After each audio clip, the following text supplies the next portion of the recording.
are so many frustrated office employees. The best they can do is just have a smoke so that they can calm their mind. What would you suggest for them? Smoking justify नहीं कर सकते आप कि stress है तो smoking करेंगे. Stress को relieve करने के कई और तरीके हैं. Smoking is easy. Could you tell what internal factors can cause cancer? Emotions is most important part. Specific emotion can hit the specific cause. Most of the men face this issue and they tend to suppress their emotions and go through a lot of stress. जो लोग बहुत बात करते हैं ना उनको usually कोई बीमारी नहीं है, बट जो शेयर नहीं करते, चाहे वो मैन हो चाहे वुमेन हो, they are usually affected with the chronic. A person has been going through chemotherapy and radiation therapy. Some people say the therapy itself is worse than the cancer. Can homeopathy help with that as well? एक cycle chemo से बीमारी ठीक हो जाए थी, 2 से 3 से 4 लोग कहते हैं हमने सारा साइकिल ले लिया, और सारे साइकिल लेने के बाद भी बीमारी क्यों आई? Does using of nail extensions, lip gloss or lipstick or any sort of makeup product also cause cancer? Do flavor enhancers also cause cancer? Do artificial sweeteners also cause a risk of cancer? Does using of microwaves and air fryers as well cause cancer? Can obesity also cause cancer? There's a man. What sort of test does he need to take to make sure he's not in risk of getting cancer? अगर उसका GIT खराब है, उसको constipation हो रहा है, gas बन रही है, वीकनेस आ रहा है, तो कहीं ना कहीं उसको अपना. So what could be the early signs which we should be aware of? पहले आप घंटों काम करते थे, अब 10 मिनट में आप थक जा रहे हैं. तो यहाँ आपको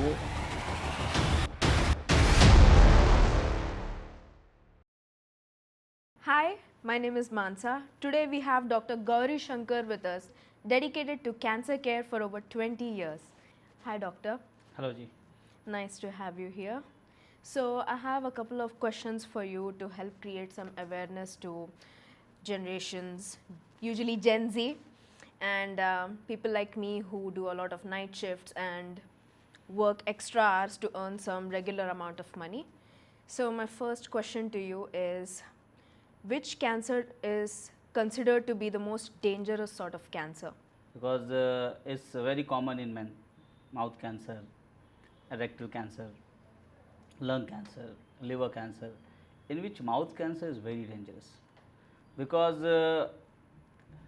the most common cancer in India is mouth cancer in men. Why? Because mouth cancer, there's so many factors in today's scenario. Usually the lifestyle, eating pattern, smoking, alcohol, tobacco, these are the major cause. और Gen Z की बात करी आपने ना, तो अगर सबसे ख़राब लाइफस्टाइल, जो सबसे बैड लाइफस्टाइल अगर कोई जी रहा है, तो आज जेनजी जी रहे हैं हमारे. उनको सब कूल लगता है, तो जो कूल है ना वो डेंजरस है. आजकल सुना होगा आपने, वो स्मोकिंग आज स्टेटस सिंबल हो गया है. बट जितने भी पेशेंट, जो यूजुअली मैं अपने पेशेंट को क्लिनिक पे देखता हूँ, मैक्सिमम पेशेंट जो माउथ कैंसर की बहुत बैड सिचुएशंस में आते हैं ना, they are usually addicted to smokings, tobacco. आजकल तो वो का हुक्का सुना होगा, बहुत कॉमन है आज. तो ये सारे के सारे रीजंस होते हैं कैंसर के. और बहुत दुख के साथ मुझे कहना पड़ता है कि पेशेंट को ये बात तब समझ आती है ना मानसा, जब वो बहुत पेन में होता है. बहुत pain, life vulnerable, he is not even to eat, not even to drink, life is very painful. Then the people come to us, then they left tobacco.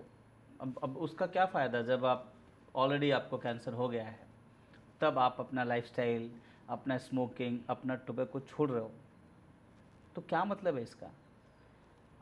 ये जो 25 से 40 साल होता है ना, the age is related to 25 to 40, these are the most important time. Either we are making platform for major pathology like cancer, then we should aware. Okay. So, as you have mentioned that tobacco, smoking and eating tobacco can straight away lead to cancer. I agree that most of them smoke for like a trend or something to look cool, but there are also some employees, let's say, there are so many frustrated office employees who work for customer service, or maybe they are IT employees, and they're in constant stress. They have no other option but to release a few minutes of stress by having a smoke, and that somehow leads to habit because they can't leave their job, of course, and they do not have the time to go out for a walk, take a breather. The best they can do is just have a smoke so that they can calm their minds. What would you suggest for them? आह, बड़ा tough सवाल है आपका, हाँ? तो मुझे उनका इस सवाल में मुझे उनका एंग्जाइटी को भी कवर करना है और उनका वो एंग्जाइटी को रिलीव करने का स्मोकिंग को भी जस्टिफाई करना है, राइट? सो देखिए, मैं ये मानता हूँ मानसा कि जो चीज़ गलत है ना उसको जस्टिफाई नहीं करना चाहिए, ठीक है? ये मेरा मानना है, बिकॉज स्मोकिंग जस्टिफाई नहीं कर सकते आप कि स्ट्रेस है तो स्मोकिंग करेंगे, और ये ट्रेंड है, ये नहीं होना चाहिए। स्ट्रेस को रिलीव करने के कई और तरीके हैं, smoking is a easy one. ऐसा नहीं है कि स्ट्रेस रिलीव नहीं होता है, किसी ने मना है कि नहीं किया आपको, आप 5 मिनट का एक अच्छा सा सॉन्ग भी लगा के सुन सकते हो, एक अच्छी सी चाय पी सकते हो, कॉफ़ी पी सकते हो, अच्छे अपने घर पे फ़ोन लगा सकते हो या किसी दोस्त से चैट कर सकते हो। स्मोकिंग का कहाँ से एक कॉन्सेप्ट आ गया लोगों के अंदर, ये बात अभी समझ में नहीं आएगी। It's not easy concept to understand that time. लेकिन जब आपको कैंसर होता है और लाइफ आपकी बहुत कम हो जाती है, आपके पास बहुत सारी रिस्पॉन्सिबिलिटी होती है, सो मच रिस्पॉन्सिबिलिटी, आपकी फैमिली की रिस्पॉन्सिबिलिटी, आपका करियर, ठीक है, आपके बैंक की रिस्पॉन्सिबिलिटी, और तब जब आप बीमार पड़ते हो ना, तब याद आता है कि काश वो स्मोकिंग नहीं करी होती। ये बहुत सीरियस नोट पे आप लोगों को ये ध्यान देना है, स्पेशली ये जो आईटी गाइज हैं, इनका दिन रात का कोई आजकल ना डे भी वैसा ही है और नाइट भी वैसा ही है, They शिफ्ट भी cannot वैसा ही है। differentiate, yeah. So at that time na, your body is always in stressed, because anxiety always lower the body immunity, and once our immunity are lower, then anything could easily affect your vital organs, and during that time we usually do smoking. So now that we have covered that the cause of mouth cancer is purely external, smoking or tobacco, you have also mentioned that other dangerous cancers can be considered as liver cancer in men, and I think there were some more other cancers, right? Like maybe colorectal cancer. Are there any external factors for those cancers as well? Definitely, there is any disease is having some external and internal factors. So every cancer having some external and some internal causes. Every diseases, including cancer, having some psychological reason or some pathological reasons. Both are equally important. Some other cancer like colorectal cancer, liver cancer, these two cancer are also related to our habits, our lifestyle, our eating pattern. Usually ऐसा मैंने देखा है अपने patient में, जिनको liver cancer है, they are addicted to alcohol, ठीक है, in early stage, because today in Gen Zs alcohol smoking are status symbol. ऐसा मैं नहीं कहना चाहता था, लेकिन अभी भी मैंने देखा छोटे छोटे बच्चे स्मोक कर रहे हैं, छोटे छोटे बच्चे एल्कोहल ले रहे हैं, और बड़े दुख, मतलब ये तो वेरी स्ट्रेंज कि वो मम्मी भी बैठी हैं, पापा भी बैठे हैं और बेटा भी बैठा है, दे ऑल टुगेदर। तो these things are very toxic for the liver. Liver cancer में यूजुअली एल्कोहल की हिस्ट्री होती है। दूसरा, हमारा जो ये डाइट है ना, आज जो हम खा रहे हैं ना, वो भी हमारे लिवर का लोड बढ़ा देता है। Like in Oily. what ways? Oily fatty foods, ठीक है, sedentary life, so we eat and just eat and sleep, again eat and sleep, कोई एक्सरसाइज नहीं है, ये सब भी लिवर का लोड बढ़ाता है। फिर अभी ये जो कोलोरेक्टल कैंसर है, हमारा लाइफस्टाइल बहुत सेडेंट्री होता है ना, when we are not able to move, we are not usually we are not go for exercise even 1 hour in whole 24 hours, 1 घंटे के लिए भी हम नहीं जाते हैं। तो ये भी हमारे लिए एक ऐसा रीजन होता है जो क्रॉनिक कॉन्स्टिपेशन लेके आता है। बहुत ज़्यादा कॉन्स्टिपेटेड रहेंगे आप, that constipation can lead into cancer, Colorectal cancer. colorectal cancer. The major symptom or the primary indication, a primary symptom is constipation. ऐसा देखा गया यूजुअली, वो they are usually constipated for years, then after years of constipations, usually cancer happens. So now that we have covered external factors as smoking, tobacco, food habits, alcohol, could you tell what internal factors can cause a cancer like this? हमारी body के जितने भी specific organs होते हैं ना, सबका अपना एक स्पेसिफिक स्ट्रेस होता है। वी यूजुअली कॉल के stress is a major cause for today pathological conditions. So if you classify the stress ना, the stress is very specific for everyone. अभी आपके लिए जो स्ट्रेस है शायद मेरे लिए वो रिलीविंग फैक्टर है। तो स्ट्रेस पर्टिकुलर पेशेंट का अलग अलग होता है। एक स्ट्रेस सब पे common, stress is a common word, but stress for me is a different and stress for you is a different.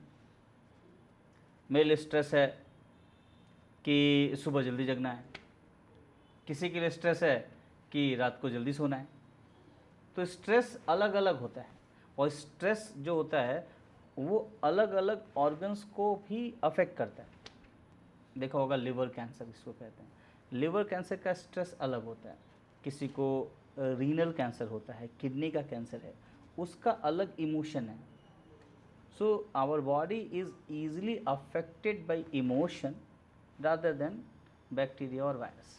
Emotions is most important part to understand a diseased person, and specific emotion can hit the specific organ. There's so many patients come with us blood cancer. So the specific emotion for blood, what is blood? If you understand the blood and the psychological aspect of blood, then blood is always moving in your body, right? There's not a specific organ जहाँ पे blood stagnant हो हमारी body में. Blood is every time movements. Blood show the dynamic, the activity, the active part. हाँ, body में तो उसकी activity हो रही है। Blood is for happiness and blood is for value. हमारी बॉडी का वैल्यू ब्लड है ना, हमारी बॉडी का हैप्पीनेस ब्लड है, हमारे बॉडी का मूवमेंट ब्लड से होता है। तो जब ऐसा देखा गया यूजुअली ब्लड कैंसर के पेशेंट में कि जब पेशेंट को डिवैल्यूएट किया जाता है, एक इंटरनल फैक्टर है मानसा कि पेशेंट को जब लगता है कि आई एम डिवैल्यूड, मेरा कोई वैल्यू नहीं है फैमिली में, I am just like a shit in our family, किसी को कोई मतलब नहीं है मुझसे, इस तरह का जब सिचुएशन बहुत दिनों तक पेशेंट के साथ रहता है तो वो पेशेंट एनीमिक हो जाता है। एनीमिया उनको होता है, ब्लड लॉस होता है या ब्लड की पैथोलॉजी आती है। ये एक कारण है ब्लड कैंसर का। दूसरा, जब पेशेंट सोचता है कि जैसे लाइफ में तो हमें मूवमेंट करना चाहिए ना, अब हमें लगता है कि नाउ दिस कोई ऐसा सिचुएशन आया मानसा कि लगा कि लाइफ तो रुक गई, अब यहाँ से तो आगे बढ़ने का कोई मतलब नहीं, this is and, now I am not, मैं कुछ लाइफ में कुछ एक्स्ट्रा करना नहीं चाहता। वो डिप्रेशन का जो फेज़ होता है वो भी ब्लड कैंसर के लिए रिस्पॉन्सिबल हो जाता है। और तीसरा होता है पेशेंट बहुत शांत रहने लगे, उदास रहने लगे, अपनी बातों को शेयर नहीं कर रहा है, कई सालों से उसके चेहरे पे खुशी ही नहीं है। बहुत लोग दिखते होंगे, अब ऐसा आप देखना जाके, ऐसे तो हम लोग शॉक्ड हो जाते हैं जब पेशेंट की हिस्ट्री लेते हैं और पेशेंट को जब एग्जामिन करते हैं और इस तरह की हिस्ट्री यूजुअली दिखती है। पेशेंट 4 महीने, मैं पूछता हूँ पेशेंट से कि भाई हंसे कितना दिन हुआ, डॉक्टर साहब हंसी तो है ही नहीं, लाइफ में कोई ऐसा पॉइंट ही नहीं है जिस पे हम हंसें। तो all these things are collectively lead to your blood pathology. So loneliness, depression and anxiety are the mental factors that can lead to cancer. Loneliness, anxiety, depression, fear. Usually na in psychological books they define cancer. Cancer is a self punishment. We punish ourselves, and this is the most important part to understand the genesis of cancer. Answer: cancer is not a one night show. It's come after multiple indications. When we are unable to understand the language of your own body, every time our body wants to speak, wants to convince something to you at the psychological level. In Vedas, there's one slok, no, in Hindi, कि जाको प्रभु दुख दारुण दीन्हा ताके मति पहिले हर लीन्हा. That means जिसको भगवान दुख तकलीफ देता है ना, उसकी सोचने समझने की शक्ति को पहले ही ख़त्म कर देता है. ऐसा कैंसर में भी होता है. Cancer start from mind, start from emotions, and that emotions can lead into the physical pathology.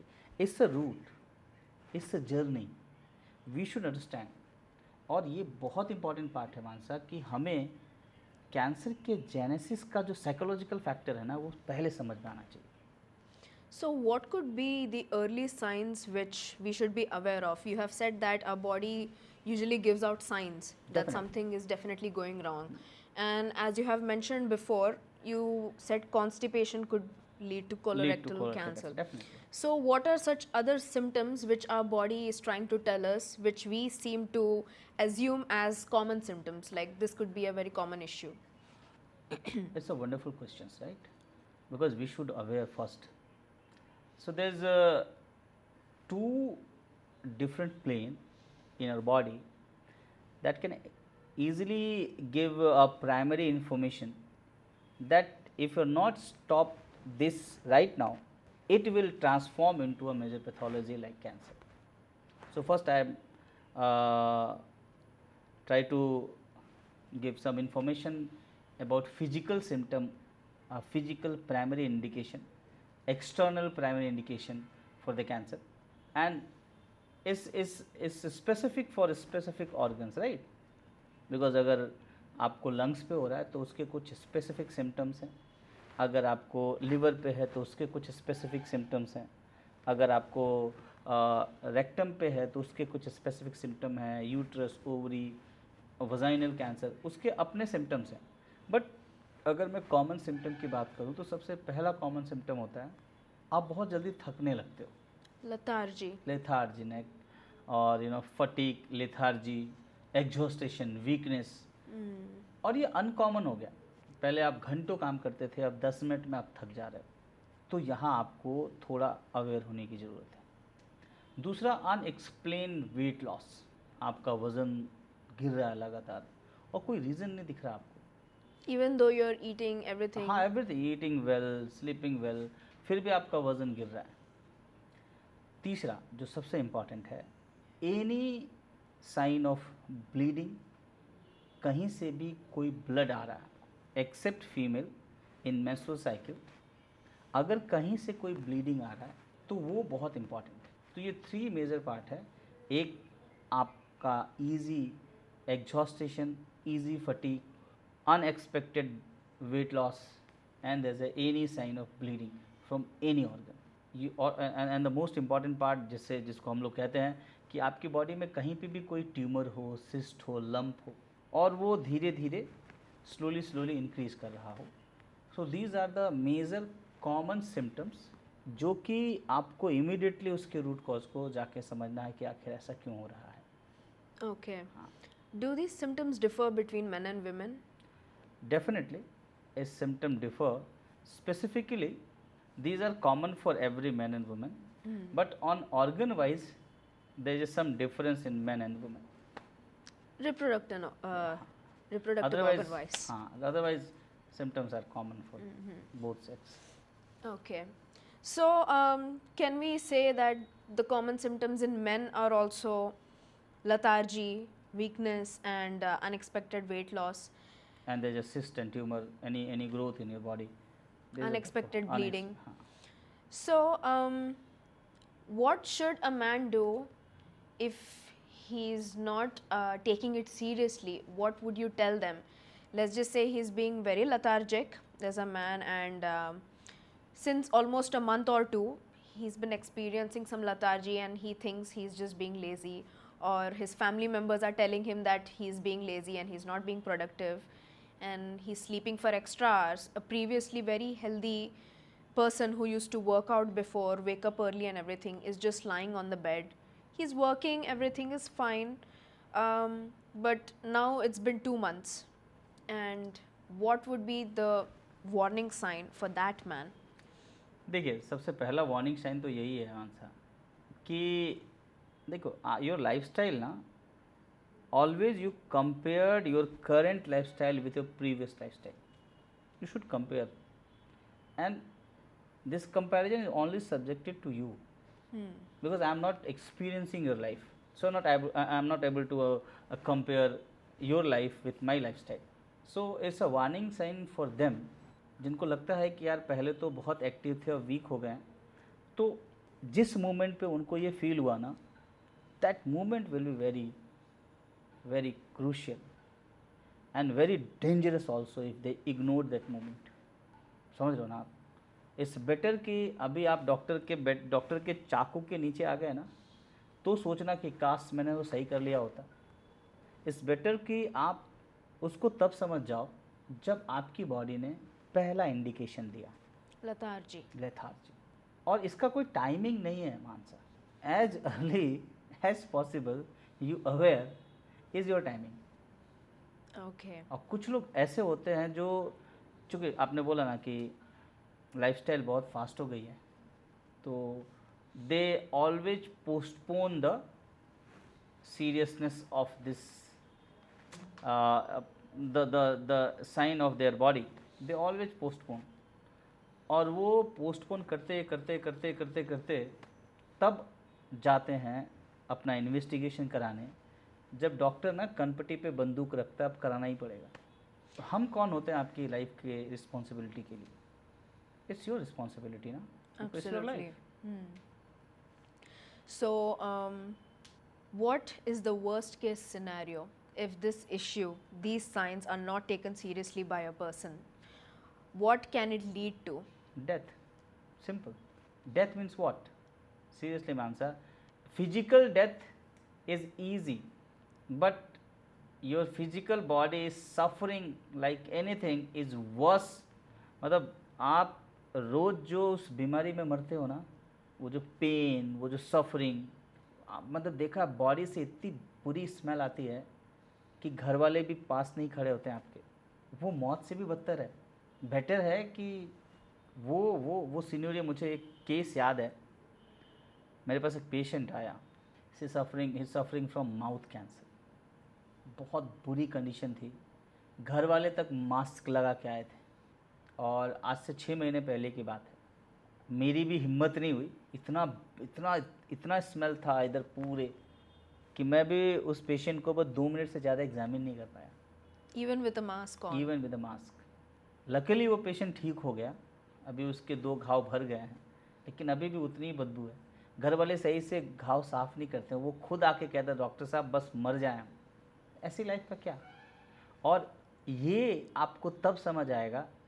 और जानते हो, ये हर पेशेंट में होता है जो अर्ली साइन इग्नोर करते हैं. बड़ा कूल बनते हैं ना हम लोग, और कूल बन के अर्ली साइन इग्नोर करते हैं ना, वो सारे के सारे पेशेंट बहुत ही वर्नेबल सिचुएशंस में होते हैं. और मैंने अक्सर करके देखा है, कैंसर के वही पोटेंशियल पेशेंट हैं जिन्होंने अर्ली साइन इग्नोर किया है. हमारी बॉडी मल्टीपल टाइम हमें इंडिकेशन देती है. हम दावा करते हैं ना मानसा कि I have a better understanding to understand the world. भाई खुद को समझ लो. Whenever we fail to understand the language of your own body, then we are, फिर क्वेश्चनिंग, फिर क्या है बताओ, लॉजिक क्या है? आप अपने आप को नहीं समझ पा रहे हो. The damage has been done. There's no going back. Definitely. So, now that we have come back to mouth cancer again, I would just like to mention, let's just say there's a person who doesn't smoke, हाँ. who doesn't drink, हाँ. and now they are getting signs of lethargy, weight Oh. loss and everything, and they think, I don't have all these bad habits, I'm healthy, I'm very healthy, like everybody asks me to be, I follow a good diet, they don't have any bad food habits as well. yet still they are seeing such symptoms like lethargy, weight loss, depression, loneliness, anxiety, maybe even insomnia. And you have said that even hormonal imbalance can also could be a contributing factor for a cancer, right? Definitely. So what sort of cancer would that person get? ये ना बड़ा एक कहें कि इसको मैं ख़तरनाक सा सिचुएशन है जो उन पेशेंट को होप देता है कि चलो ना, मतलब वो कहते हैं कि मैंने तो स्मोकिंग ही नहीं करी डॉक्टर साहब, मुझे क्यों कैंसर हो गया, राइट? तो कुछ लोग इससे अच्छा मैं स्मोकिंग कर लिया होता, ऐसे लोग कहते हैं आके हमारे पास। बट याद रखना, कैंसर का एक फैक्टर स्मोकिंग है। मैं अक्सर कहता हूँ कि आपने स्मोकिंग करी है तो 100% आपको कैंसर हो सकता है। आपने स्मोकिंग नहीं करी है तो ऐसा नहीं है कि आपको कैंसर नहीं होगा। कई सारे ऐसे फैक्टर्स हैं जो माउथ कैंसर के लिए रिस्पॉन्सिबल होते हैं, क्योंकि सबसे जो बड़ी प्रॉब्लम है इंडिया में specially, we are not fully aware for hygiene of our mouth. जो ओरल हाइजीन है ना, वो सबसे ज़्यादा पुअर हमारा ही है। आज भी कॉमन चीज़ें बोलो मानसा, आज भी 50 to 60% लोग 2 टाइम ब्रश नहीं करते इंडिया में। कुछ भी खा लिया और एक ही बार बस सुबह करना है। मेरे पास एक पेशेंट हाल ही में आए, उनको चीक्स पे कैंसर है और टंग पे कैंसर है। कोई स्मोकिंग की आदत नहीं, कोई टोबैको की हिस्ट्री नहीं। उन्होंने क्या किया कि उनके 2 दांत निकले हुए थे and the teeth are constant irritating the tongue and cheeks. They are not aware for it. Is it like wisdom tooth you're describing? Wisdom tooth और एनी टूथ, बट टाइम के साथ ना हमारे एनिमल्स भी एरोड हो रहे होते हैं टीथ के, और वो सार पॉइंटेड जो टीथ के पॉइंटेड एजेस होते हैं ना, that also irritate the gums and cheeks. It will also cause the cancer. So time to time ना we have to always go with the dentist and Get it checked. Definitely. Okay. And second is stress. Hmm. Specifically, stress, anxiety is also affect the specific organ for cancer. Tongue cancer, मैं आपको एक टंग cancer की कहानी बताता हूँ, because in homeopathy we are going at the root cause why this thing happen to him, because there so many places in the body जहाँ पे cancer आ सकता है। आखिर उसको टंग पे ही कैंसर क्यों आया? भाई ग्रोथ तो कहीं पे भी हो सकता है ना, Exactly. आखिर उसको लंग्स में ग्रोथ क्यों हो? तो हमारी बॉडी में जो पहला सिम्टम होता है ना, उसका जो लोकेशन होता है वो इम्पॉर्टेंट है। तो टंग किसके लिए होता है? लॉजिकली अगर देखो, साइकोलॉजिकल स्ट्रेस अगर टंग की बात करें तो tongue is for communication and taste, right? स्वाद के लिए है और कम्युनिकेट करने के लिए है। तो यूजुअली ऐसा देखा गया है कि जिन लोगों को बोलने की आज़ादी नहीं होती, they are suppressed or they are overpowered by some dominated person कि you are not able to speak, बोलना नहीं है, तो यूजुअली टंग का काम ही खत्म हो गया। Forcefully we stop the tongue, then there is वो एक स्टोरी हो सकता है कैंसर का। The restriction of tongue movement can also lead to cancer. दूसरा जो होता है, if your life is tasteless, there is no taste in life. कहते हैं ज़िंदगी का स्वाद ही खत्म हो गया, लाइफ में कुछ बचा ही नहीं करने को। ये भी कहीं, ये इसका स्ट्रेस भी धीरे धीरे कहीं ना कहीं आपको टंग पे पैथोलॉजी दे सकता है। ऐसा हमने देखा अपने पेशेंट में मैक्सिमम टाइम पे। मैं जब उनसे पूछता हूँ कि ऐसा ज़िंदगी में हुआ है, वो कहते हैं हाँ डॉक्टर साहब ये है। चूँकि इसका कोई साइंस का लॉजिकल कनेक्शन नहीं है, बट हर चीज़ तो इलॉजिकल लॉजिक से ही आया है ना। कभी तो किसी ने सोचा ना इस पर। वो अगर ये एक पेशेंट पे नहीं है, मल्टीपल पेशेंट में ये चीज़ें कॉमन होती हैं। जब हर पेशेंट के साथ ये सिचुएशन जस्टिफाई हो रहा है तो it might be a cause.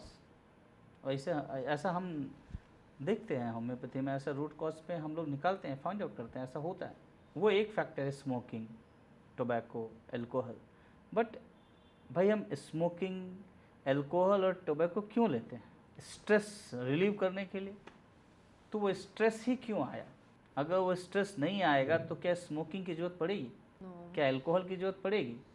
तो हमें वो smoking alcohol is a superficial relief ना. So why not we go and understand why this thing happened to us? Once we understand and go at the root of that problem, then stress automatically अपने आप ठीक हो जाता है. तो ऐसा नहीं है स्ट्रेस अभी ज़्यादा हो गया है, स्ट्रेस ज़्यादा नहीं हुआ है मानसा, हमारी सहन शक्ति कम हो गई है. Mm. हमारा जो एंड्योरेंस कैपेसिटी है, उस स्ट्रेस को लेने का जो हमारा कैपेसिटी है वो कम हो गया है. आज देखो ना बाहर पे रोड रेज कैसे होता है. स्ट्रेस तो हमेशा से था, इतना तो रहेगा. क्या आज से 50 साल पहले लोगों को स्ट्रेस नहीं था?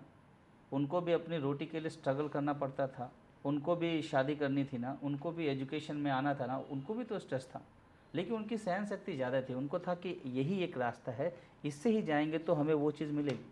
लेकिन आज देखो ना, किसी के पास स्ट्रेस को बियर करने की कैपेसिटी कम हो गई, और ये कम होने की वजह से हमने स्ट्रेस को ऐसे रिमूव करने का तरीका ढूंढ लिया. और इजी तरीका था स्मोक करना, अल्कोहल लेना, या फिर वो आजकल रैप और वीड्स जो चल रहा है.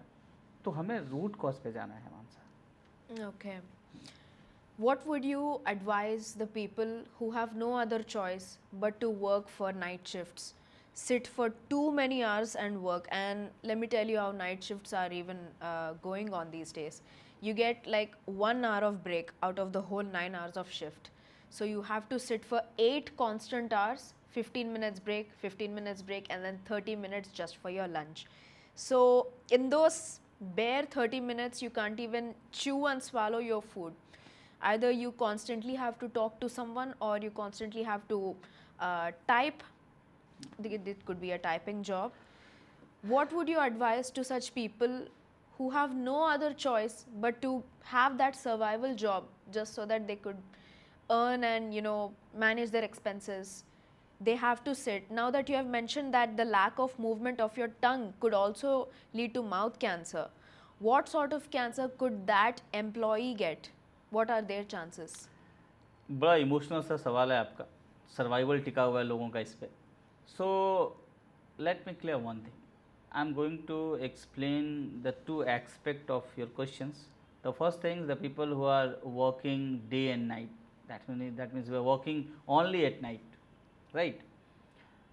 सो अगर देखा जाए तो प्रकृति ने रात बनाई है सोने के लिए, और हमारी बॉडी भी डिज़ाइन हमेशा नेचर के अकॉर्डिंग ही हुई है. तो जब भी हम अगेंस्ट द नेचर जाते हैं, उसके कंसिक्वेंस बॉडी को झेलने पड़ते हैं, और ये फैक्ट है, और ये बिटर ट्रुथ है.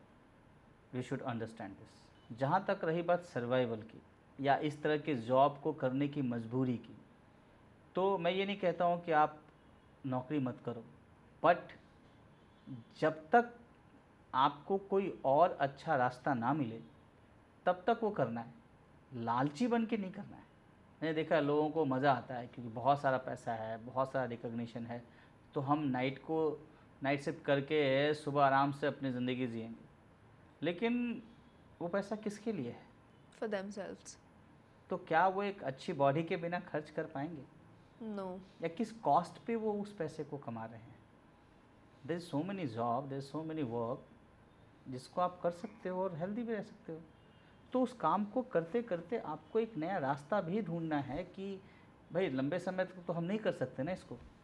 तो अगर कोई काम लंबे समय तक नहीं किया जा सकता, तो उसको करके जितना भी टाइम बचता है उसमें कोई नया रास्ता ढूंढा जाता है. Some new way to live the life. Let's say there's no other way for them. What sort of coping mechanisms would you suggest? Because first thing they misunderstand is smoking or alcohol. Let's say they find it disgusting, but they still want to look for a way to cope. And as you have said, lack of movement. They have to sit constantly. That means their legs are not moving at all. Their bottom portion is completely fixated. The only thing that's moving is their upper body or their hands and their mouth. आपने बोला ना 15 minute का break मिलता है ना हमको, उसमें चलने जरा. So they just have to walk the हाँ. 15 minutes. डेफिनेटली दे वॉक, दे उनको अच्छा लगता है गाना सुनना, गाना सुन लें. Okay. अच्छा लगता है कुछ अलग से कुछ किताबें पढ़ना, वो पढ़ लें. Mm-hmm. लेकिन smoking justified. Absolutely. I'm asking this question because is it somehow linked with maybe testicular cancer or colorectal cancer in men? Because they tend to seem, they seem to take a lot of stress, and even they don't have much safe space to share their issues. Most of the men face these issues when they are going through a lot of stress. They are not as open as women, right? They hesitate to share. They feel like they are maybe being mentally weak, that they have to be strong. Usually this is a result of patriarchy. I'm not saying that men are supposed to be strong. Of course men also deserve to express their emotions, but somehow it's inbuilt that they cannot show that weakness, and they tend to suppress their emotions and go through a lot of stress. What sort of cancer are they supposed to be warned of? देखिए, ऐसा नहीं है कि इंसान जो mains होते हैं वो शेयर नहीं करते हैं। शेयर करना और शेयर नहीं करना टेंडेंसी होती है कुछ इंसान की। कुछ लोग बहुत बातें करते हैं, कुछ लोग बिल्कुल बातें नहीं करते हैं। और ऐसा यूजुअली देखा गया हमारे साथ कि जो लोग बहुत बात करते हैं ना, उनको यूजुअली कोई बीमारी नहीं होती। बट जो शेयर नहीं करते हैं, चाहे वो मैन हो चाहे वुमेन हो, they are usually affected with the chronic and very grosser pathological conditions.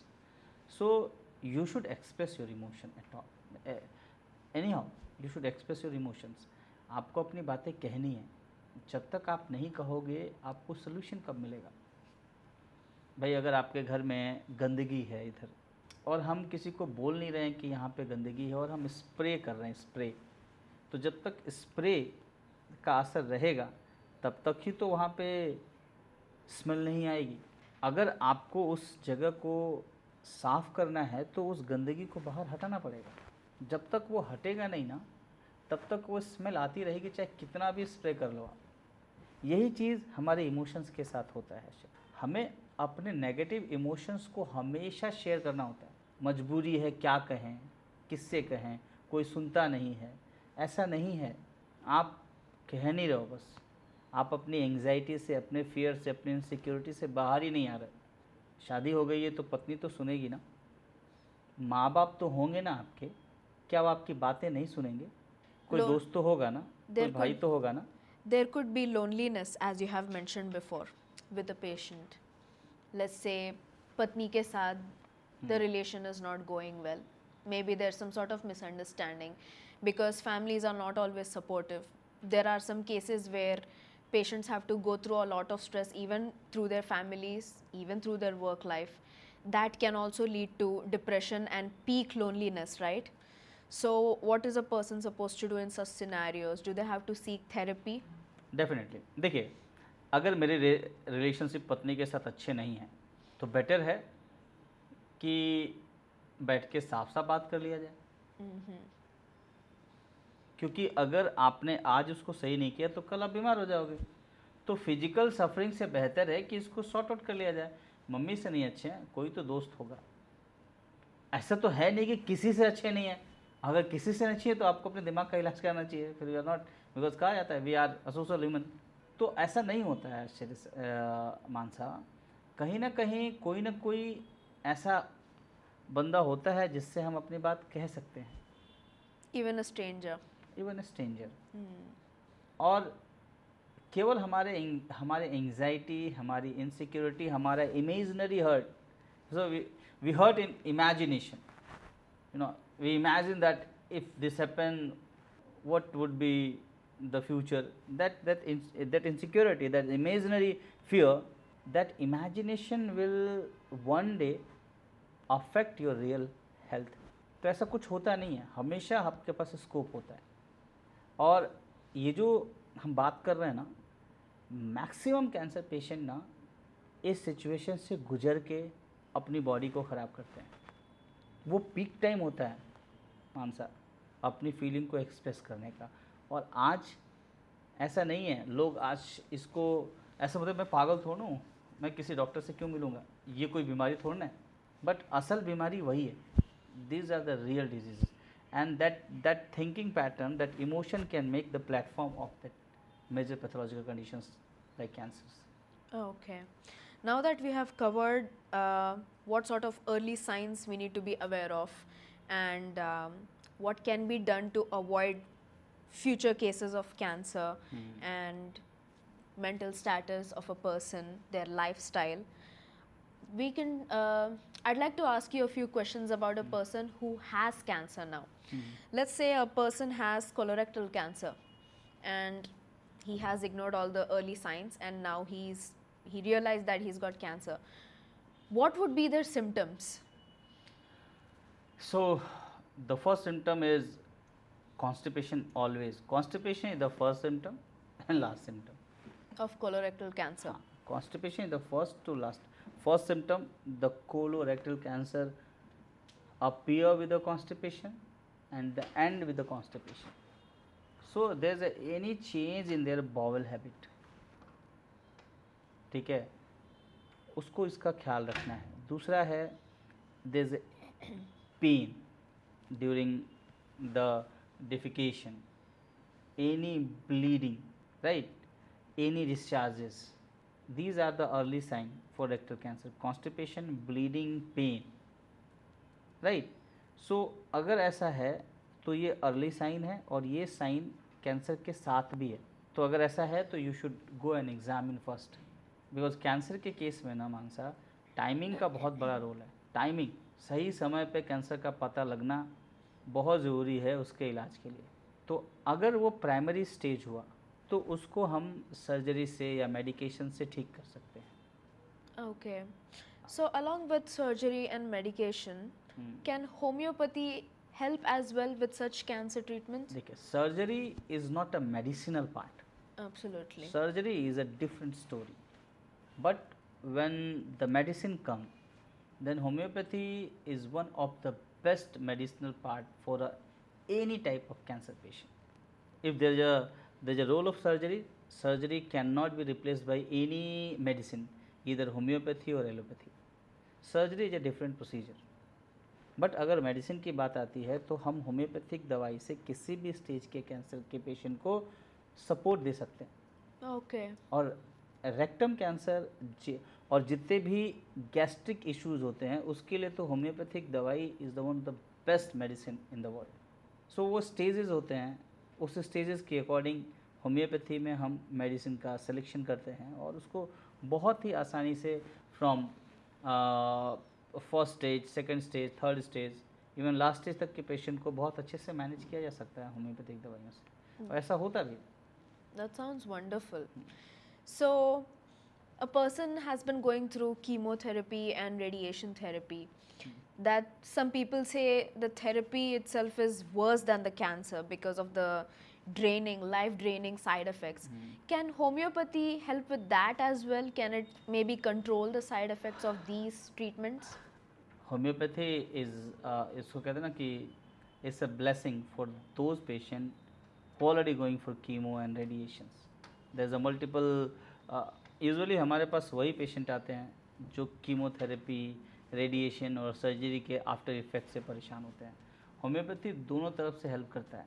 एक तो उनके जो कीमोथेरेपी का और रेडिएशन का बैड इफेक्ट होता है उसको भी कम करता है हमारी दवाई, प्लस उसका जो मेजर इशू है उसके कैंसर को भी धीरे धीरे हमारी दवाई कम करती है. अभी मैं आपको एक स्टोरी बताता हूँ, बहुत ही कहते ना किसको कि कभी कभी ऐसा होता है मेडिकल फील्ड में कि हम डॉक्टर्स भी सोचते हैं कि हुआ कैसे, बिकॉज बीइंग अ डॉक्टर हमें पता होता है कि इस पेशेंट का या इस तरह की बीमारी के स्टेज से वापस आना मुश्किल, इम्पॉसिबल है, वो आ नहीं सकता वहाँ से बाहर. तो अभी 6 महीने पहले की बात है, 6 या 5 महीने पहले की बात है, एक पेशेंट मेरे पास आया, लंग कैंसर का 4 स्टेज था, ठीक है, और कीमोथेरेपी चल रहा था उसका, और कम से कम 36 साइकिल्स ऑफ कीमो उसके हो चुके थे ऑलमोस्ट. पेशेंट की हालत खराब, जो आपने बोला वर्नआउट, मतलब कीमोथेरेपी जो है वो थेरेपी उस कैंसर की बीमारी से ज़्यादा खतरनाक हो गई थी उसके लिए. उसकी बॉडी में अब कोई जान नहीं बची थी. इवन अब वो एक भी कीमो का साइकिल झेल नहीं सकता था. तो डॉक्टर ने कहा कि लेट्स हैव सम ब्रेक, अगर और आप इनका सर्वाइवल के लिए ले जाइए, अगर अच्छे रहते हैं तो फिर कीमो करेंगे, बॉडी रिकवर करती है। तो उस सिचुएशंस में वो पेशेंट मेरे पास आया था। इवन पहली बार वो इतना वीक था कि वो हमारी क्लिनिक आने के लिए उसमें स्टैमिना ही नहीं बचा था, तो हमने जूम पे केस लिया उसका। ओके। और जब मैंने केस टेकिंग करी, जब हमने उसको रेमेडी प्रिस्क्राइब किया, तो मैंने कहा कि यार देखो, अगर 1 महीना सर्वाइव कर जाता है तो ठीक है, नहीं तो चांसेस नहीं है। I am not hopeful in those prescription, just I give the medicine with the hope कि रेमेडी विल वर्क। सो हमने 2 तरह की दवाइयाँ दी, एक तो उसका जो कॉम्प्लिकेशंस था उसको कम करने की दवाई दी, दूसरा उसकी बीमारी को भी फोकस करके उसके कॉज पे जाके उस पर दवाई दी गई। मैं प्रैक्टिस में था, सरप्राइजिंगली वो पेशेंट आया और मैं होप छोड़ चुका था मानसा कि वो पेशेंट दोबारा मैं उसको देखूंगा कि नहीं देखूंगा। अंदर से Because इनसिक्योरिटी थी मेरे, बिकॉज ऑफ कंडीशन इतनी ख़राब थी उसकी। stage 4 as you mentioned. हाँ, Hmm. तो वो ऑक्सीजन सिलेंडर लेके उसके घर वाले मेरे पास पहुँचे, तो वो दिन मेरे लिए बड़ा, मैं बहुत खुश था कि बताओ यार, ये पेशेंट सर्वाइव कर गया। It's the beauty of homeopathy. उसके बाद फिर धीरे धीरे धीरे मैंने उसको रेमेडी दी। दूसरी बार वो बिना ऑक्सीजन के आया, तीसरी बार उसके घर वाले आए, और लास्ट 15 दिन पहले मैं उससे मिला, वो खुद 200 किलोमीटर ड्राइव करके अकेले आया।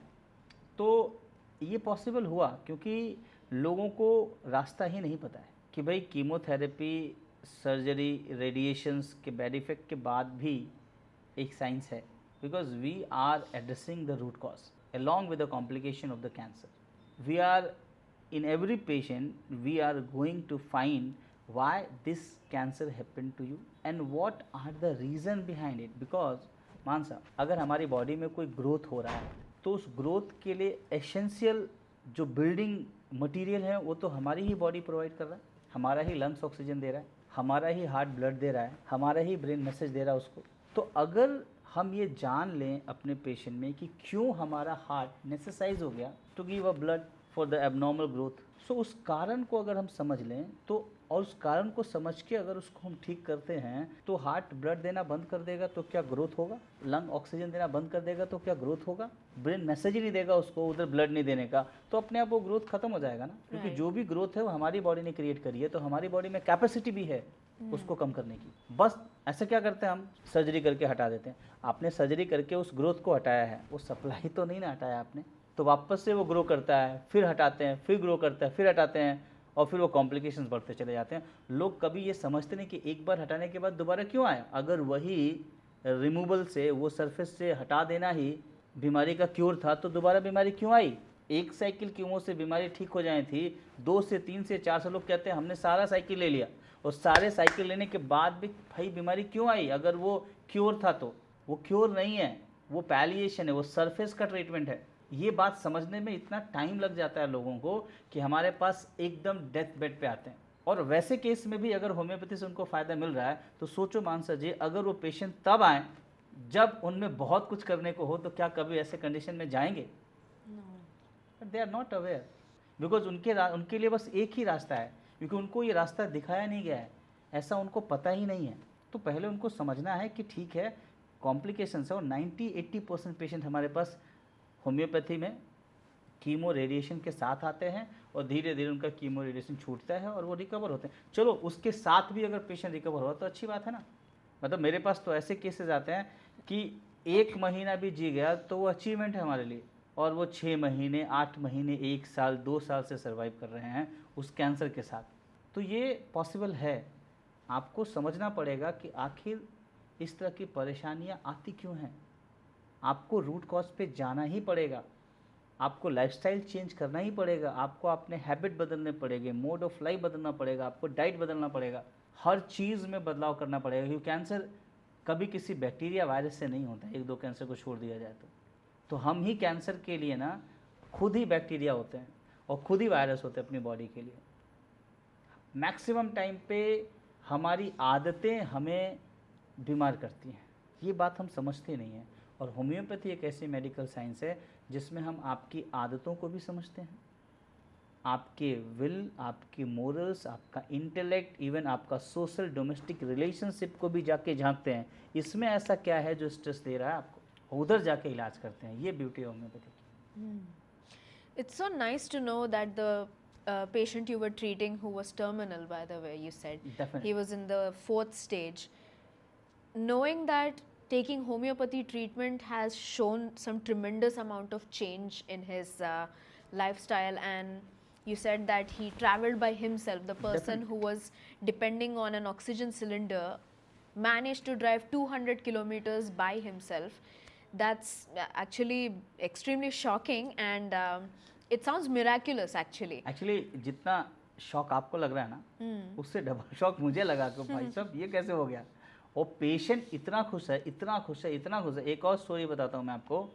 लखनऊ में एक पेशेंट मैं देख रहा था, और वो मेरे पास आया। उसका भी कैंसर का जो प्राइमरी ऑर्गन था वो लिवर था, और वो कैंसर पूरे बॉडी में फैल गया था। मेटास्टेसिस हो गई थी उसकी। ऐसे एक वर्ड है कैंसर में, मेटास्टेसिस कहते हैं, मेट्स कहते हैं इसको। इसका मतलब कि कैंसर अब आपकी बॉडी में फैल गया, ऐसा बोलते हैं, कैंसर पूरी बॉडी में फैल गया। वो पेशेंट भी एकदम डेड बेड था, ब्लीडिंग हो रही थी ब्लड की उसकी, एक्सट्रीमली वीक। उसको पकड़ के 4 लोग पकड़ के लाए थे मेरे पास, और घर वाले इस उम्मीद से लाए थे मानसा कि उधर कोई इलाज नहीं है, और ये ना कहे कि हमारा इलाज नहीं करा रहे हैं घर वाले, कुछ सही अच्छा है तो होम्योपैथी इलाज करा लिया जाए, मर तो रहा ही है वो। हमने उस पेशेंट को दवाई दी, और उधर भी इनसे अंदर से मेरी सर्टेनिटी नहीं थी, मैं रेमेडी तो दे दी उसको। और उधर भी सबसे ज़्यादा फोकस किया कॉम्प्लिकेशंस पे, जो मेडिकेशंस के बाद था, प्लस उसका रूट कॉज, दोनों एक साथ हमने कंसिडर करके रेमेडी दी। अगली बार वो खुद से चल के आया, धीरे धीरे उसका बॉडी वेट बढ़ गया, और आज जब मैंने उसका सीटी स्कैन कराया तो उसके मेटास्टेसिस, जो 2 जगह उसका बीमारी फैला था, वो 2 जगह से बीमारी गायब हो गई, केवल लीवर में बीमारी बची। और पेशेंट इतना खुश था, वो कहते डॉक्टर साहब बस मुझे ज़िंदा रख लो कि मैं अपने बच्चों की शादी कर पाऊँ। और जब वो उसको लगा कि 2 जगह से कैंसर गायब हो गया है, तो इतना खुश था कि वो पूरा एक कहते ना कि वो हमारे सारे स्टाफ के लिए मैंगो लेके आया। और वो मोमेंट मेरे लिए बड़ा अच्छा था। यूजुअली वो मैंगो जो से ज़्यादा मीठे थे मेरे लिए, क्योंकि उसमें उसकी हैप्पीनेस थी, उसका होप था। और पूरा मतलब अभी एक दिन उसको बुलाएंगे, मैं तो सोचा है कि उसके साथ हम एक पॉडकास्ट करेंगे कि भाई तुम्हारा सर्वाइवल कैसा था, तुम्हारा थिंकिंग पैटर्न कैसा था, तुम सोच क्या रहे थे, और कैसे कैसे तुम्हारा थॉट चेंज हुआ। ऐसे कई सारे स्टोरीज़ हैं मानसा हमारे पास, जिसमें पेशेंट जो है वो होपलेस था और अभी होपफुल हो गया है। एक जर्नी है फ्रॉम होपलेस टू होपफुलनेस, और ऐसा होता है। So, homeopathy does not exactly guarantee the cure, but definitely gives a hope that things can still get better, right? देखिए, कैंसर के केसेस में अगर क्योर की गारंटी की बात करें तो गारंटी तो कोई नहीं दे सकता, बट हम एश्योरिटी दे सकते हैं कि जिस केसेस में कह दिया जाता है कि आपकी लाइफ 1 साल की है, कम से कम आपकी लाइफ 5 साल की हो जाती है होम्योपैथी से। इसका एश्योरेंस मैं दे सकता हूँ, क्योंकि ऐसे कई सारे केसेस हैं जहाँ पे एक्चुअली कभी कभी क्या होता है कि हम अपनी बॉडी को ना ऐसे ही छोड़ दें। ऐसा लिखा गया है किताबों में कि it better to left it uncured rather than to cure by some painful means, क्योंकि बॉडी कभी भी आपको मारने के लिए नहीं डिज़ाइन हुई है। बॉडी हमेशा हमें बचाने के लिए डिज़ाइन हुई है। फीवर भी होता है तो हमें बचाने के लिए होता है, पेन भी होता है तो इंडिकेशन है, मूवमेंट रोक दो। बर्निंग है तो इंडिकेशन है कि भाई कुछ तो पानी पी लो। भाई यूरिन में बर्निंग है, उसका क्या मतलब है? Dehydration? प्राइमरी इंडिकेशन यही है। बॉडी कहती है आपका टंग ड्राई हो रहा है, इसका क्या मतलब है? Same thing. ठीक है, आपको इरिटेशन हो रहा है आँखों में, और आप पे आँखों से भाई पानी आ रहा है, इसका क्या मतलब है? Lack of sleep? तो हर एक सिम्टम एक मैसेज होता है। तो मैं कहता हूँ अपने पेशेंट से कि every symptom is meaningful, there is some meaning behind it. So being a doctor, try to understand the meaning of the symptom, not just only palliate and give some suppressive treatment for the symptom. Now that we have covered the symptoms of colorectal cancer, I'd like to know the symptoms of prostate cancer. What could be the symptoms for a person who has now been having prostate cancer? बढ़िया है मानसा। मैं आपको इस सवाल से ना एक ऐसा आंसर देता हूँ जो हर एक ऑर्गन के कैंसर के लिए कॉमन है। Okay. ठीक है, सो आपने पूछा प्रोस्टेट कैंसर का कॉमन सिम्टम क्या है। किसी भी ऑर्गन का जो कॉमन वर्क होता है, उस वर्क में अगर हिंड्रेंस आ रहा है कॉमन वर्क में, वो कॉमन सिम्टम होता है। जैसे दांत का काम क्या है, प्रॉपर तरीके से मेस्टिकेट करना, अगर ये मेस्टिकेशन में प्रॉब्लम आया तो ये प्राइमरी सिम्टम है। टंग का काम क्या है, टेस्ट और सॉलोइंग, अगर यही नहीं हो पा रहा है तो ये कॉमन सिम्टम है। ऐसे ही प्रोस्टेट का काम क्या है, प्रोस्टेट जो होता है वो एक एसेसरी ऑर्गन होता है। इसके दो काम होते हैं, एक यूरिन के समय यूरिन के फ्लो में हेल्प करना कॉन्ट्रैक्शन और रिलैक्सेशन से।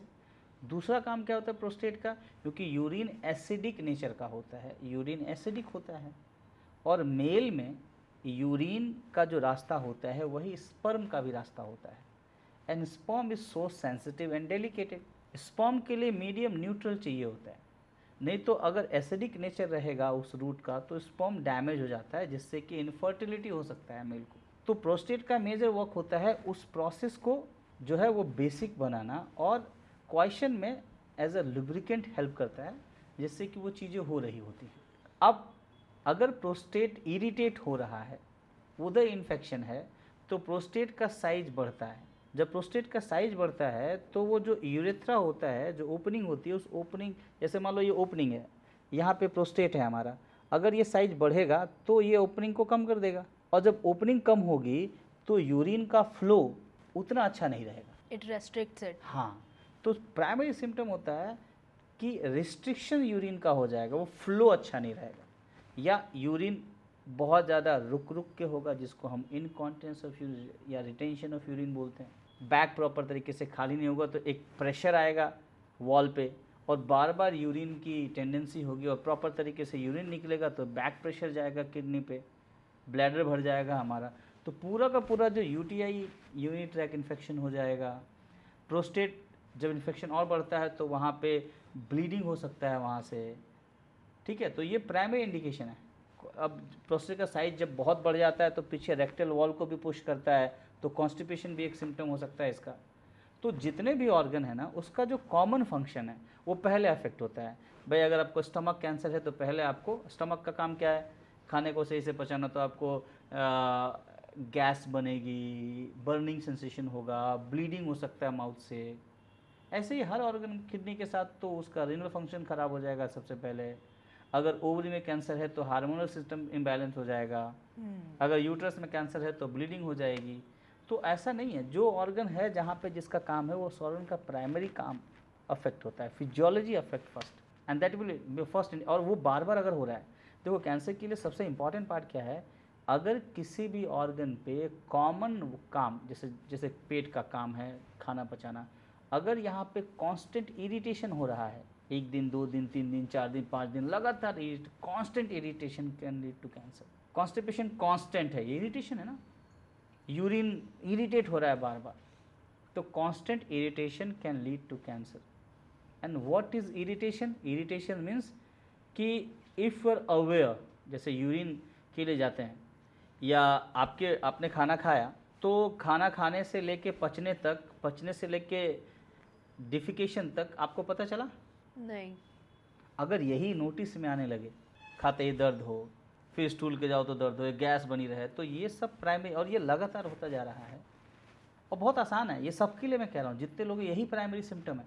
आपकी बॉडी का वो पार्ट, भाई हमारी बॉडी में तो कितने सारे रिएक्शंस होते हैं, किसी को पता चलता है कब खाया कब पचा, लेकिन वो अब पता चल रहा है, जैसे फीमेल में ही होता है। अब मेंसेस हैं, मेंसेस में तो किसी को पता चलता है कि कब क्या हो रहा है, क्यों, ब्लीडिंग के टाइम पे पता चलता है, और पेन भी बहुत ज़्यादा नहीं होता है। लेकिन अगर ये नोटिसेबल हो जाए, पेन होने लगे, या धीरे धीरे धीरे धीरे बॉडी वेट बढ़ जाए, बियर्स, फेशियल हेयर्स आ जाएं, वॉइस चेंज होने लगे, तो ये क्या है, ये नॉर्मल नहीं है ना। एब्सोल्युटली। तो पहला ही साइन वार्निंग साइन होना चाहिए, और जैसे ही पहले ही साइन से आप अपने आप को एक्टिवेट कर लेते हो, आपका एंटीना एक्टिवेट हो जाता है कि यार ये क्यों हुआ, चलो इसका रूट कॉज समझते हैं, तो अपने आप चीज़ें सही हो जाती हैं। क्योंकि कैंसर सडनली 4th स्टेज में नहीं पहुंचता है। It can lead to that after ignoring the warning signs, warning sign not being taken care of. But obviously the warning signs seem a little painful when it comes to prostate cancer, as you have mentioned. Repeated UTIs seem a lot very painful. What if the doctor has failed to diagnose it accurately? What if the doctor thinks that it is UTI? It's a repeated occurring UTI. What could that lead to? देखिए, अगर कोई भी चीज़ repeatedly हो रही है then this is more, ये जो repetition है ना, ये अपने आप में एक सीरियस इंडिकेशन है, क्योंकि यूरिन तो रोज़ जाना है ना हमें, ऐसा नहीं urine once in a while होता है। Absolutely. तो अगर every time there is some irritation, that it could be a dangerous indication and this could be a meaningful indication for the person. How can homeopathy help with this? We have a wonderful medicine for that. Wonderful medicine along with lifestyle. We give remedy on the basis of your mind and body. ठीक है। और कोई भी discomfort होता है ना, वो discomfort पहले ना मेंटल डिस्कम्फर्ट होता है। That mental discomfort lead to the physical discomfort. So better to understand the uneasiness of your mind. Continuous stress is a reason for the irritation of your bladder. A stress of your domain is mind. मतलब कभी कभी नहीं होता है कि जैसे आपका एक पोजीशन है, अब उस पोजीशन का जाने का डर है, आप इनसिक्योर हो कि चला जाएगा तो मैं क्या करूँगा। ये एक बड़ा सा ऐसा सबके साथ है, वो एक मेजर फैक्टर होता है, बिकॉज हम सब इनसिक्योर हैं इंटरनली। तो कई सारे फैक्टर्स हैं, और यूटीआई का जो सबसे इम्पॉर्टेंट पार्ट है वो है आपका फीमेल में पर्सनल हाइजीन, मेल में पानी का कम पीना, ठीक है, या most common cause is sexually transmitted disease. तो इन सब का अगर ध्यान रखते हैं हम लोग और प्राइमरी इंडिकेशन से ही रूट कॉज पे फोकस करते हैं, तो कभी भी कैंसर के चांसेस नहीं होते हैं। मैंने बोला प्राइमरी इंडिकेशन से ही रूट कॉज पे फोकस करते हैं। So homeopathy directly goes to the root cause. Definitely Does it also manage the pain which you have described? Maybe for the UTI, the homeopathy restricting. also manage the pain wonderfully than any other medical science. Okay. We have a lot of medicine for pain. In other medical science there is a painkiller, there is a one medicine that act on pain. We have multiple medicine. If that medicine fail, there is no option. If we have one medicine fail, there is a multiple medicine to give relief to the patient. We are dealing a one-on-one patient. आपका pen है, pen के साथ आपका mind, आपकी body, आपका habit, आपका lifestyle, सबको consider करके रेमेडी देते हैं। तो बहुत ऑप्शन है हमारे पास। I see that a lot of Indian celebrities, even they get cancers. We see it in news. What the most common thing that I have noticed is that they take treatments abroad. Why do you think that is? देखिए, treatment का क्या है, आप कहीं से भी ले सकते हो, एब्रॉड से ले लो, इंडिया से ले लो। मैं आपको बहुत ही क्लियर और बहुत ही सटीक आंसर देता हूँ आपका। चाहे ट्रीटमेंट है, चाहे एजुकेशन है, चाहे किसी भी चीज़ को ख़रीदने का है, वो सब हमारे माइंडसेट पे डिपेंड करता है। उनका माइंडसेट है एब्रॉड जाना है, वो एब्रॉड जाते हैं। तो हमारा जो माइंडसेट है ना, वो इम्पॉर्टेंट है। ऐसा नहीं है कि उनको इंडिया में ट्रीटमेंट नहीं है, उनका माइंडसेट है कि हम यहाँ जाएंगे तो इलाज करेंगे। हमारे सबके साथ ऐसा होता है, हम एक स्पेसिफिक ब्रांड पहनते हैं, क्यों? हमारा माइंडसेट है। क्या बाकी के ब्रांड्स में भी तो वही चीज़ें हैं? तो ये कहना कि वो बाहर जाके इलाज का इंडिया में क्यों नहीं करा रहे, ये उनका अपना निजी पर्सनल डिसीजन है। बट अगर वो सबसे पहले अपने, मैं कहता हूँ हमेशा कि हमारे पास पेशेंट ना तब आते हैं जब बाकी की साइंस फेल हो जाती है। मैं बस इतना ही कहना चाहता हूँ अपने पेशेंट से या लोगों से कि आप किसी भी छोटी बड़ी बीमारी का सबसे पहला सॉल्यूशन होम्योपैथी में ढूंढो। अगर होम्योपैथी फेल हो जाती है तो आप एलोपैथी में जाओ। होम्योपैथी से कुछ भी ऐसा नहीं है, ये लोगों का मत है, ये भ्रम है, लोगों का डिल्यूज़न है कि होम्योपैथी से कॉम्प्लिकेशन बढ़ जाते हैं। ऐसा नहीं है। कॉम्प्लिकेशंस नहीं बढ़ते हैं, कॉम्प्लिकेशंस का कॉज पता चल जाता है आपको। आपके पास एक अच्छी हिस्ट्री होती है, हम आपको बता सकते हैं कि फिजिकल लेवल पे कौन कौन से कॉज हैं जिसने आपकी बीमारी को बीमारी की रिस्पॉन्सिबिलिटी थी इसमें, और आपके मेंटल लेवल पे वो कौन कौन से फैक्टर हैं जिसने इस बीमारी का प्लेटफॉर्म बनाया। आपके पास बहुत सारे ऐसे इन्फॉर्मेशन आपकी बॉडी के आपको पता चल जाते हैं कि भाई ये अब रुकना चाहिए। और एक बार अच्छे बताओ, आपको अगर आपकी बीमारी का पता चल जाए और आपके हर एक छोटी बड़ी चीज़ों का आपको ध्यान करा दिया जाए कि आपके इस आदत की वजह से ये बीमारी आई और इस डाइट की वजह से ये सिम्टम आया, आपको पता चल जाए, और एक सिचुएशन है कि पेशेंट को पता ही नहीं उसको क्या है, बस उसको दवाई खाना है, दोनों में ज़्यादा अच्छा कौन? The person who got to know. तो इन केस ऑफ होम्योपैथी ना, you got to know what happen to your body, why this thing happen to you, why this specific symptom come to you, what are the reason behind this, what are the reason of psychological reason क्या है और pathological reason क्या है, ये सब आपको पता चल जाता है। तो अपने आप हम बीमारी से पीछे होने लगते हैं। हमें पता चल जाता है, आपको बता दिया जाए कि ये बीमारी है, इस बीमारी के लिए ये फैक्टर रिस्पॉन्सिबल हैं, और अगर फ्यूचर में अगर आपने ये सारे फैक्टर्स को एक्सप्लोर किया तो आपको दोबारा से बीमारी हो सकती है, तो क्या आप वॉलेंट्री बचोगे नहीं उससे? लेकिन बाकी की जगह ऐसा होता है क्या? No. आप जाते हो पर्चा लेके, आपको दवाई दे दिया जाता है, आप खाते हो और एक हफ्ते का कोर्स के बाद वापस से बढ़ते हो तो फिर से जाते हो, फिर से इन्वेस्टिगेशन होता है, आपको पता ही नहीं है कि आपको ऐसा क्या आपके लाइफस्टाइल में चेंज करना है। ये होम्योपैथी में नहीं होता, हम सब बताते हैं आपको। So rather than just plainly giving the medication, homeopathy also educates the patient regarding what's going on Definitely. and why it has been happening. It gives a proper explanation and clarity to the patient. Definitely.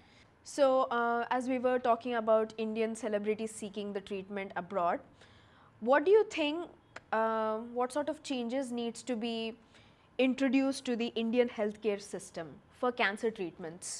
बड़ा अच्छा सवाल है आपका, और ये most important है, because cancer आज एक तरह से पैंडेमिक हो जाएगा फ्यूचर में। पहले तो कैंसर फिल्मों में सुना करते थे ना हम लोग, आज हम अपने घर में भी देख रहे हैं। आज आज आज हर अगर 10 फैमिलीज़ में जाएंगे तो 10 में से 2 फैमिलीज़ में कैंसर बहुत कॉमन हो गया है। तो कैंसर के लिए क्या करना है? कैंसर के लिए 3 स्टेप हमेशा लोगों को, मतलब सोसाइटी में जो हमारा गवर्नमेंट है या हमारी पॉलिसी है हेल्थ की, उसमें सबसे पहला स्टेप जो है वो कैंसर का अवेयरनेस लोगों में लेके आना है। अवेयरनेस बहुत ज़रूरी है। दूसरा, एजुकेट करना है उनको। और तीसरा, ट्रीटमेंट। ट्रीटमेंट तो बात का पार्ट है। ट्रीटमेंट तो अगर हम प्रॉपर तरीके से अवेयर करें ना मानसा, और उससे एजुकेट करें रिगार्डिंग कैंसर, तो ट्रीटमेंट की नौबत नहीं आती है। तो awareness is a first step. हमें पता होना चाहिए कि कैंसर क्या है, कैंसर क्यों होता है, वो कौन कौन से फैक्टर होते हैं जो कैंसर के लिए रिस्पॉन्सिबल हैं, और स्पेसिफिक ऑर्गन के कैंसर के लिए स्पेसिफिक वार्निंग साइन, ये सब कुछ हमें पता होना चाहिए। और इस पे हमारे गवर्नमेंट को काम करना चाहिए, और काम कर भी रहे हैं लोग, लेकिन हमें और ज़्यादा जागरूक होने की ज़रूरत है, क्योंकि कैंसर के केसेस आज बहुत कम हैं, बट आने वाले टाइम में कैंसर पैंडेमिक हो जाएगा। बहुत ज़्यादा कॉमन केसेस कैंसर के होने वाले हैं। Okay, so let's just say there's a man who's maybe facing common symptoms like lethargy or loneliness, like we have discussed before. He's fine, but it's only been like a few days since he's not feeling like himself. And let's just say he's between the age group of 25 to 30. What sort of test does he need to take to make sure he's not in risk of getting cancer? बहुत बढ़िया सवाल है आपका कि आजकल तो investigation का ज़माना आ गया। तो रेगुलरली ना हमें अपना CBC कराते रहना चाहिए। एक टेस्ट है ब्लड का, बड़ा कॉमन सा टेस्ट है, सो कंप्लीट ब्लड काउंट कहते हैं या कंप्लीट ब्लड पिक्चर भी कहते हैं उसको।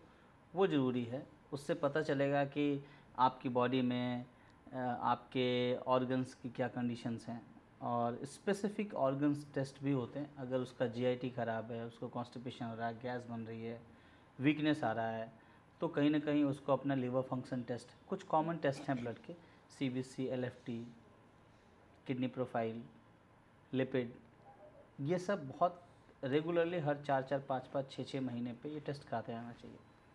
Every 4 months. हाँ, एवरी 4 मंथ, मतलब साल में मिनिमम 3 बार, मैक्सिमम 4 बार आपके ये टेस्ट होने चाहिए, जो अगर आपको कोई दिक्कत हो रहा है तो। अगर आपकी फैमिली में कैंसर की हिस्ट्री है तो थोड़ा और ज़्यादा सतर्क रहने की ज़रूरत है, क्योंकि आपकी फैमिली में वो जीन्स हैं Hmm. जो कैंसर के लिए रिस्पॉन्सिबल हैं, तो आपको और ज़्यादा सावधान रहना है। स्मोकिंग से बचना है, अल्कोहल से बचना है, आर्टिफिशियल प्रोसेस्ड फूड, इन सब चीज़ों से बचने की ज़रूरत है आपको। आपको अपना लाइफस्टाइल हेल्दी रखना है, रेगुलर एक्सरसाइज करना है, ठीक है। और अगर बात करें कि अगर आपको बार बार कॉन्स्टिपेशन हो रहा है, पेन हो रहा है, कहीं से ब्लीडिंग हो रही है, तो एक बड़ा एक अच्छा सा इन्वेस्टिगेशन होता है, इसको कोलोनोस्कोपी कहते हैं, वो करा के देख सकते हैं आप। साल में एक बार 2 बार अल्ट्रासाउंड कराना चाहिए अगर आप रेगुलर अल्कोहल ले रहे हैं तो, Mm-hmm. कि आपका लिवर फैटी है कि नहीं ये पता चल जाए। ऐसे बहुत सारे कॉमन इन्वेस्टिगेशंस हैं जो आपको कराना चाहिए। First step is to take a CBC. CBC, LFT and KFT. Okay. And you have mentioned that there are some sort of foods which needs to be avoided. What sort of foods can be a risk to causing a stomach cancer maybe or any sort of cancer? In today's scenario, Manzana, the food is the major cause for the chronic illness. Other than smoking? Other than the smoking, because food is easily available to every footstep. अगर आज से 25 साल 20-30 साल पीछे जाओगे तो मेला लगता था, मेले में ही मिलता था सब कुछ, या वीकली कहते हैं, वीकली मार्केट हुआ करता था ना। बट आज देखो एवरीडे मार्केट। आजकल पोटैटो, जोमेटो ऐसे करके बहुत सारे ऐप हैं जिसमें घर बैठे आपको खाना मिल जाता है। जोमेटो, पोटैटो सटेटो जो भी समझ लो आप, जोमेटो वटेवर, मैं नाम नहीं ले रहा हूँ बट समझ लो। So there is so many foods easily available on potato, Zomato, समझ रहे हो आप। तो ये सारी चीज़ें बहुत इजीली अवेलेबल हैं। आजकल तो बच्चे भी कहते हैं कि विगी कर दो, ठीक है। तो ये सारी जो चीज़ें हैं ये इजीली, और कोई फूड की क्वालिटी नहीं है, हर चीज़ में मिलावट है, ठीक है। घर मतलब फूड से लेके किचन अप्लायंस तक, जो हमारे किचन के जो बर्तन हैं उधर भी कैंसर कॉजिंग एजेंट हैं। हम पानी भी देखो ना कैसे पीते हैं, कांच के गिलास में पीना बंद हो गया, प्लास्टिक बॉटल हर जगह, अभी हम भी पी रहे थे कहीं। तो ये चीज़ें हमारी आदत में इतनी ज़्यादा शामिल हो गई हैं कि ये फ्यूचर में कैंसर के लिए रिस्पॉन्सिबल है। हर एक चीज़ आज जाओ देखो, लाइफ में जितनी कॉमन चीज़ें हैं ना, वही कॉमन कॉज भी हमारी बीमारी के लिए। So अभी आज का न्यूज़ है, पता नहीं आप लोगों ने देखा कि नहीं, हैदराबाद में मीट में मिलावट है। इवन इन पनीर, हाँ, पनीर में मिलावट है। तो हर चीज़ तो ऐसा हो गया है।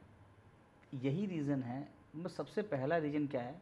Easily available foods. दूसरा है ईज़िली अवेलेबल मेडिसिन। आज ये जो बीमारियाँ बदल रही हैं ना, जो आज ऐसा नहीं है कि आपको पेन हुआ और आप हमारे पास उस पेन में आ गए। उस पेन के लिए आपने कितने बार मेडिसिन ली है। और आजकल तो लोग घर में भी मेडिसिन का एक अलग से डब्बा रखते हैं, परचून की दुकान पे आपको दवाई मिल जाती है। तो easily available prescription, easily available medicine, day night का जो हमारा रिदम है, जो बैलेंस है, वो ख़राब हो गया है। तो पूरा का पूरा लाइफस्टाइल हमारा आज कैंसर के लिए प्रोडक्टिव है। easily available foods as in the ones that are not hygienic, that are being sent from the restaurants, and processed foods, as you have mentioned before, that could be junk food. Definitely. So these could lead to cancer. So what sort of foods does a person have to consume to make sure they are staying healthy to avoid the risk of getting cancer? Only natural foods. Fruits, Vegetables, grains, only natural foods that can be cooked and that food then will be कहते हैं कि वो खाना जो आज बने और कल ना खाएं तो ख़राब हो जाए, ठीक है। आजकल तो बिस्किट्स भी महीनों और सालों रख सकते हैं ना। तो natural food, natural processed food, green vegetables, उसमें भी बहुत सारे ऐसे फूड हैं जिनमें एंटीऑक्सीडेंट होता है, एंटी कार्सिनोजिन होते हैं। ये सारे फूड्स आपको लेने हैं, बहुत सारे फूड की लिस्ट है। बट याद रखिएगा, केवल नेचुरल फूड्स लें, ग्रीन वेजिटेबल्स लें, फ्रूट्स लें, नेचुरल चीज़ें। जैसे कहते हैं ना कि वो जो नेचुरल चीज़ें होती हैं, जो आर्टिफिशियली प्रोसेस नहीं है, वो लेंगे तो ठीक है, सब सही है। और यहाँ पे ये फूड क्लास है नहीं कि मैं आपको एक एक स्पेसिफिक फूड बताऊँ, पर नेचुरल चीज़ें लें जो आपको खाने में ईजिली अवेलेबल हो और उसको कोई प्रोसेस करने की ज़रूरत ना हो। So, obviously, as a doctor and as an empath, if a person is going through a lot of stress, we won't simply say, don't take stress, right? So, for men of this generation who are going through a lot of stress and have some imbalanced schedules in their life, what advice would you give to them so that they have less risk of getting cancer in future? ये बड़ा आसान होता है, stress क्यों ले रहा है, cool रहे, ऐसे कहते हैं हम लोग, बड़े आसान नहीं होता है। और आप अपने स्ट्रेस से कभी भी अपने आप बाहर नहीं आ सकते। स्ट्रेस हमेशा कम होता है शेयर करने से, और इसमें कोई शर्माने की बात, इसमें कोई एम्बेरस होना नहीं है कि आप अपने स्ट्रेस को लेके लोगों से बात नहीं कर रहे। होम्योपैथी में हम पहले आपको स्ट्रेस से ही एड्रेस करते हैं। Counseling. Better to go through a counselor, and homeopathic doctor is also a good counselor, because वो काउंसलिंग के बाद आपको मेडिसिन देता है, और कहीं नहीं है, और जगह काउंसलिंग ही होगा। हमारे यहाँ काउंसलिंग पर मेडिकेशन दोनों होते हैं। तो अपने स्ट्रेस को आप शेयर करो एक अच्छे डॉक्टर से मिलके। कोई तो एक ऐसा बंदा आपकी लाइफ में होना चाहिए ना, जो आपके क्राइम को भी समझे, जो जाने कि आपके लाइफ में क्या चल रहा है। आजकल हम लोग सेल्फ सेंट्रिक हो गए हैं, सब खुद से मैनेज करने की कोशिश करते हैं। ऐसा कभी नहीं होता है। आपको आपकी बॉडी भी अकेले हार्ट के दम पे नहीं चलती ना, लंग्स, किडनी, लिवर सब सिंक्रोनाइज होकर काम करते हैं, तब आपका बॉडी चलता है। तो आप कैसे अकेले सब कुछ मैनेज कर सकते हो?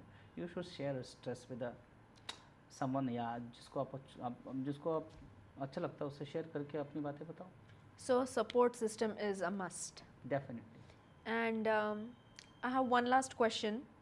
As you have mentioned about a patient before who had mouth cancer, you said it was very foul smelling, that even their family members were having a lot of trouble with the smell. How do you think, let's just say there's a family and their loved one is going through cancer, how do you think they should support that person, and how would you support the person who's supporting the patient? देखिए, मैं आपसे अक्सर कहता हूँ कि cancer के इलाज के लिए केवल 3 चीज़ें ज़रूरी हैं। एक, पेशेंट में जीने की हिम्मत, दूसरा फैमिली का सपोर्ट, और तीसरा अच्छे डॉक्टर का सिलेक्शन। अच्छा हॉस्पिटल नहीं, बड़ा हॉस्पिटल नहीं, बड़ा डॉक्टर नहीं, अच्छा डॉक्टर। और इनमें से अगर एक भी गड़बड़ है, जैसे पिरामिड होता है ना, pyramid the most stable structure in the world, तो कैंसर का ट्रीटमेंट भी इस 3 पिरामिड पे चलता है।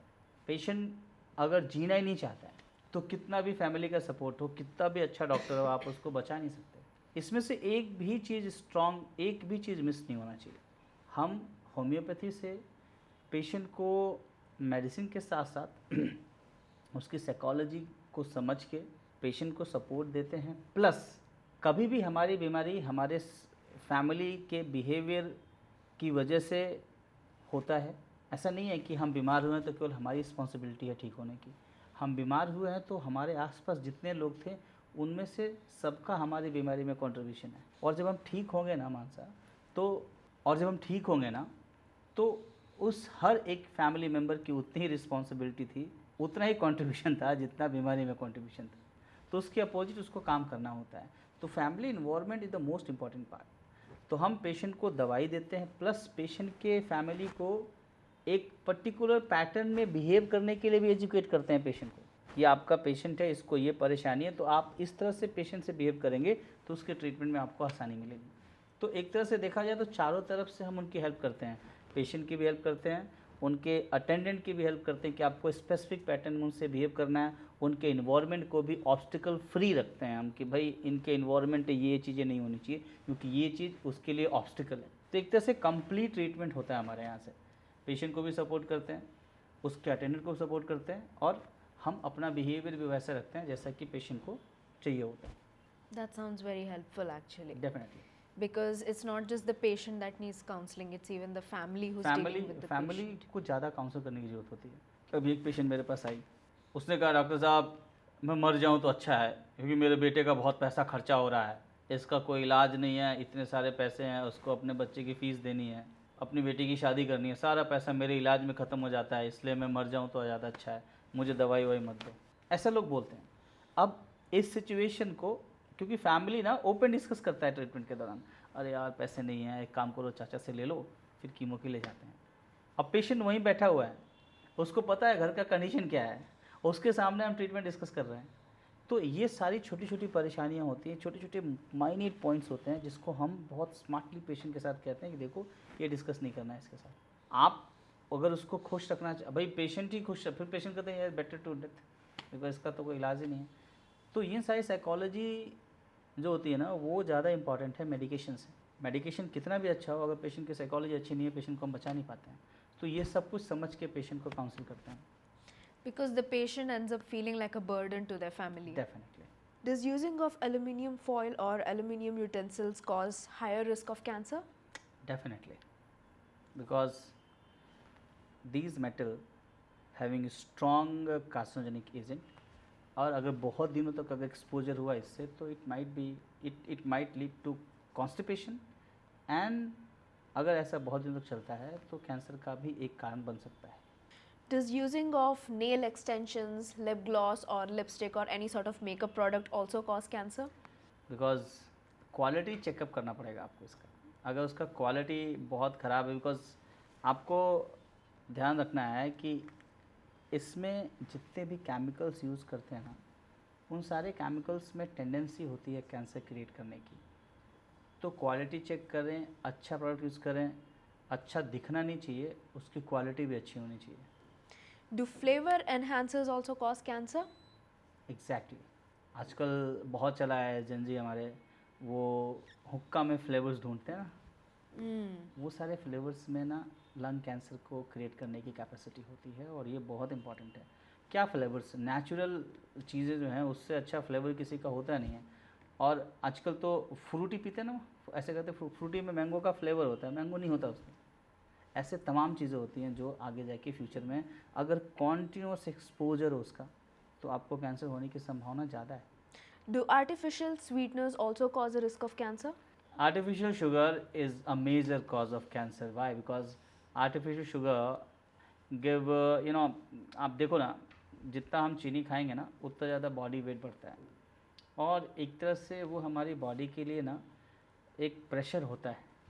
इसकी वजह से लिवर पे प्रेशर आता है, इसकी वजह से किडनी पे प्रेशर आता है, इसकी वजह से जितना हमारा जीआईटी सिस्टम होता है वो प्रेशराइज होता है, और ये एक मेजर कॉज है कैंसर का।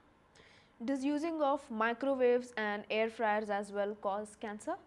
ऐसा आप कह सकते हो। माइक्रोवेव तो रिसर्च है कि इस पे हमारा जो वाटर मॉलिक्यूल है वो नेगेटिवली चार्ज हो जाता है, और इससे कैंसर के चांसेस बढ़ते हैं। बहुत ज़्यादा हाईली प्रेशर होता है उधर, और उस प्रेशर की वजह से ना फ्री रेडिकल्स आपकी बॉडी में ज़्यादा आते हैं, और वो फ्री रेडिकल्स जो होते हैं वो आगे जाके हमारी बॉडी को डिस्ट्रॉय करते हैं, और it might be a cause of cancer. As we have covered lack of movement, sedentary life, yeah, being a cause of cancer, can obesity also cause cancer? obesity is also a foundation behind cancer, right? Because once we obese, our system become dull, and once our system become dull, then any irritating agent जो हमारी body में आ रहा है उससे fight करने में body को struggle होता है, और जितना देर तक वो इरिटेशन आपकी बॉडी में रहेगा उतना देर तक आपको कैंसर होने का चांसेस है। तो it might be a potential cause of cancer. So thank you so much for explaining every single thing in the best possible way you can. I feel like even I learned a lot about each one of the cancers, and I'm sure that each of this information will be spread properly to the audience, and this will educate a lot of people like me and the remaining Gen Z and also the people who are in corporate life. And I hope this information goes beneficial for them, and they realize that their symptoms are matching whatever symptoms we have discussed, like lethargy, depression, loneliness. I really hope they take this as a sign and as a message and go ahead and take their test done and make sure that they're staying healthy. We have managed to learn a lot, and I really hope whoever watches this podcast make sure they share it to someone who really needs it, who's going through a lot of stress in their lives, and make sure we are taking care of each other. Thank you so much.